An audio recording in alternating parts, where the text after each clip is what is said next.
Темата на денешниот прес е македонското здравство во 2010 година и една завршница која отприлика е онаква како што годината почна, а тоа е катастрофално. Македонското здравство во 2010 година ги преживеа најтешките моменти досега во историјата под налетот на портокаловиот ураган, кој не водеше сметка за ништо пред себе на патот. Ниту за пациентите, ниту за докторите, ниту за здравствените работници. Сите беа жртви на тоталниот хаос кој го предизвика владата на ВМРО ДПМН и Никола Груевски. Во годината која измина, македонските граѓани се соочија со распаднати и разрушени болници, во кои болните ги немаат ниту основните услови за лекување. Несреќата да биде поголема и оние тазе, наводно реконструирани амбуланти од владата на ВМРО ДПМН, и на нив крововите им паѓаат, како во Тетово, Гостивар, Аеродром, Охрид. За жал, страдаат граѓаните и здравствените работници, на кои им се уништува набавената од нивна страна медицинска опрема. Немањето на лекови, гужвите пред аптеките, малтретирањето на граѓаните, надлежните од владата неколку месеци не убедуваат дека тоа што луѓето го зборуваат не е вистина и дека опозицијата ги организира. За по 2 месеци малтретирање на граѓаните да признаат дека има 500 милиони денари, помалку пари за лекови на граѓаните. Намалени капитации на докторите, матичните лекари и гинеколозите. Прво негира, велеа дека СДСМ внесува паника кај лекарите, за потоа кришу да го направат истото. Намалени плати на здравствените работници, кои преку притисоци што ги направија врз синдикатот и заплашувањата, ги спроведоа без око да им трепне. Децентрализацијата на набавката на лекови, без никаква контрола од државата, го остави населението без неопходните лекови, како што е пример инсулинот за болните од шеќерна болест. Од реконструкцијата на болниците што беше најавена, нема ниту трага, ниту глас. Сето тоа се сведува само на сликање на министерот пред ТВ камерите. Од медицинската опрема, што реално вреди 40 милиони евра, а ја набавија за 68 милиони евра, досега не е монтиран ниту еден компјутерски томограф, ниту една магнетна резонанца.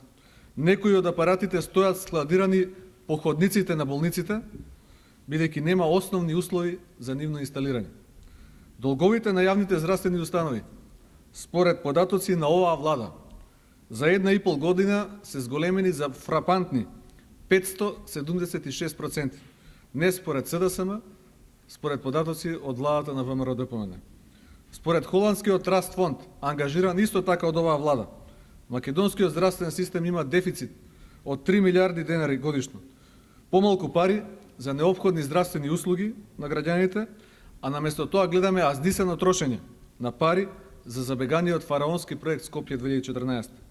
Оваа влада не ги намали придонесите онолку колку што запиша во својата изборна програма, што значи дека ги манипулираше граѓаните заради освојување на нивните гласови, а од друга страна предлага зголемување на партиципацијата.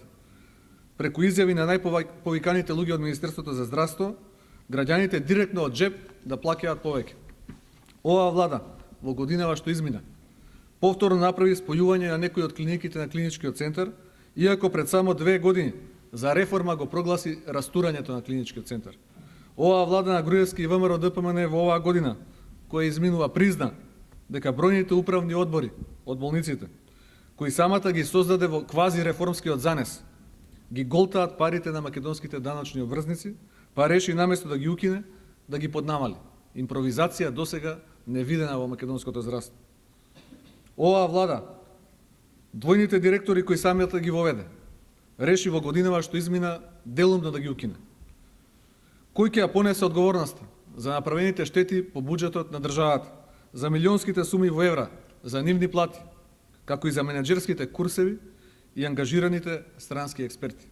Оваа влада реши да ги плаќа лекарите по учинок, ама претходно намалувајќи ја основната плата која ја добиваат, а давајќи ја улогата на оценувач на партиските директори, тие да решаваат кој работи, а кој не, и кој колку треба да биде платен. Ваквиот мобинг е досега невиден во здравството кај нас. Оваа влада на ВМРО ДПМН го преполни здравството со партиски војници. Над 4000 за овие неколку години, на измислени места и позиции. Градинари, портири, водичи на пациенти И затоа според собствено признание, повторно не според СДСМ, туку според собствено признание, се соочува со кусок од 17 милиони евра, кои мора да ги најде итно, за да исплати платата во јануари на здравствените работници и за да осигура континуирана здравствена заштита на населението. Оваа влада, почитувани, е најлошата влада во историјата на македонското здравство. Бродот без кормилар, пред да го потопат и да стане предоцна, време е на предвремени избори да си заминат, за катастрофата да се избегне. Што побрзо, тоа подобро за граѓаните на Република Македонија. Време е за одговорни политики во здравството, кои новата влада на СДСМ во моментот кога ќе ја преземе државата ќе ги спроведе. Благодарам.